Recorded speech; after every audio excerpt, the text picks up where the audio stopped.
Hello बच्चों, चलिए प्रश्न को समझते हैं। जब एक धारामापी के साथ 4 ओम का शंट लगाया जाता है तो विक्षेप 1/5 रह जाता है। यदि इस प्रबंध के साथ 2 ओम प्रतिरोध का शंट और लगाया जाए तो विक्षेप कितना रह जाएगा। तो हमें विक्षेप ज्ञात करना है।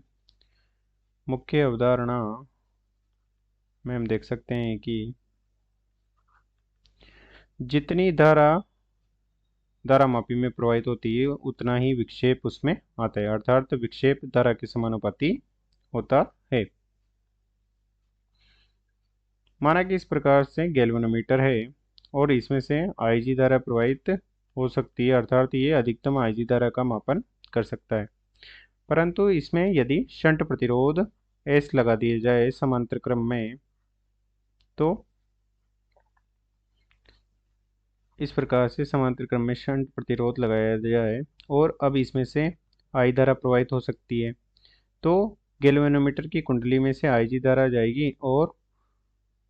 शेष धारा आई माइनस आईजी धारा शंट प्रतिरोध में से चली जाएगी। परंतु यहाँ आईजी धारा का मान कम हो जाता है क्योंकि शंट प्रतिरोध का मान कुंडली के प्रतिरोध से कम होता है, तो उसी के अनुपात में शंट प्रतिरोध में अधिक धारा जाती है तथा गैल्वेनोमीटर की कुंडली में कम धारा जाती है, जिससे कि आईजी का मान कम होने के कारण आईजी की कुंडली में विक्षेप कम होता है, अर्थात कम विक्षेप वही अधिक धारा, जो कि आईजी के मान से अधिक धारा है, अधिक धारा आईजी का लिए विक्षेप उत्पन्न करती है। तथा इससे हम देख सकते हैं कि हमने शंट प्रतिरोध को गैल्वेनोमीटर की कुंडली के साथ समांतर क्रम में जोड़ा है, तो दोनों के सिरों पर विभव समान होगा, जो कि हो जाएगा जी गुणा आई जी बराबर हो जाएगा एस गुणा आई माइनस आई जी। तथा यहाँ से शंट प्रतिरोध का मान ज्ञात कर सकते हैं, या फिर हम गैल्वेनोमीटर की कुंडली में से प्रवाहित धारा आई जी का मान भी ज्ञात कर सकते हैं, जो कि हो जाएगा आई जी बराबर एस गुणा आई बटे जी प्लस एस, इस प्रकार से।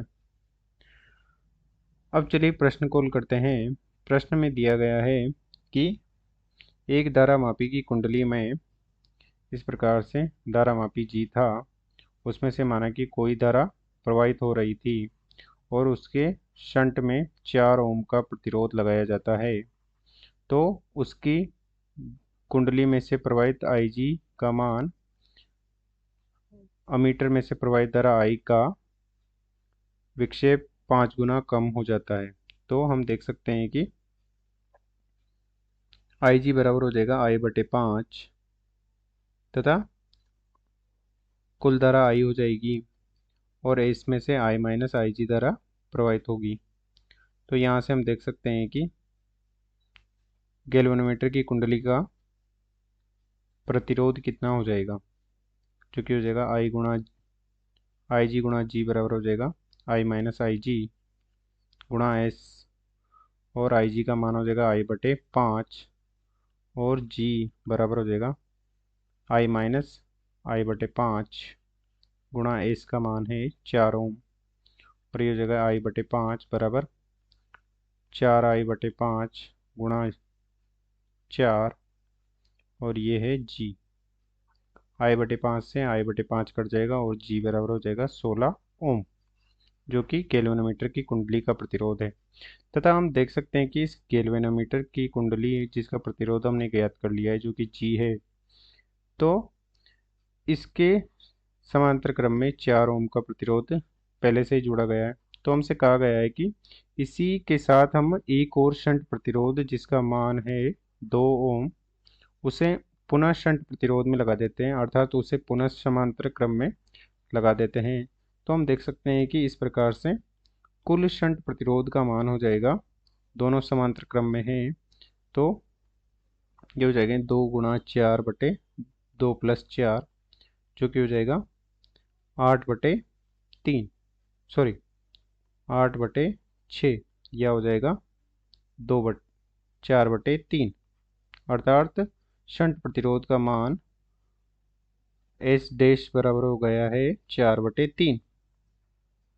जो कि इस गैल्वेनोमीटर की कुंडली के साथ जुड़ा गया है। चूंकि शंट प्रतिरोध का मान चेंज हो गया है, तो आईजी जो कि गैल्वेनोमीटर की कुंडली है में से IG धारा का मान भी परिवर्तित हो जाएगा, क्योंकि कुल धारा समान है तथा शंट प्रतिरोध का मान कम होने से उसमें से अधिक धारा प्रवाहित होगी, तो शंट प्रतिरोध का मान भी परिवर्तित हो जाएगा। तो माना कि कुल धारा तो I है, परंतु IG डैश का मान परिवर्तित हो गया है। तो इसके लिए हम संबंध निकाल सकते हैं कि कुंडली की धारा में से IG डैश धारा कितनी हो जाएगी, जो कि मुख्य उदाहरण के आधार पर हम देख सकते हैं कि IG डैश बराबर हो जाएगा I गुणा S डैश, जो कि नया शंट प्रतिरोध है, तथा S डैश प्लस G हो जाएगा, मान रख देंगे इसमें। तो ये तो हो जाएगा कुल धारा I तथा S डैश का मान है 4/3 तथा बटे में हो जाएगा 4/3 प्लस 16, जो कि IG डैश बराबर हो जाएगा I/13, अर्थात IG कुंडली में प्रवाहित IG डैश धारा का मान हो जाएगा I/13, जो कि 13वां भाग होगी कुल धारा का। 13 भाग विक्षेप देती है, या फिर हम लिख सकते हैं इसे 1/13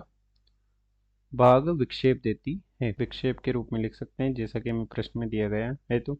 1/13 भाग विक्षेप देती है, जब हम उसके समांतर क्रम में 1 और 2 ओम का शंट प्रतिरोध जोड़ देते हैं, तो अर्थात मतलब 1/13 भाग रह जाता है विक्षेप का।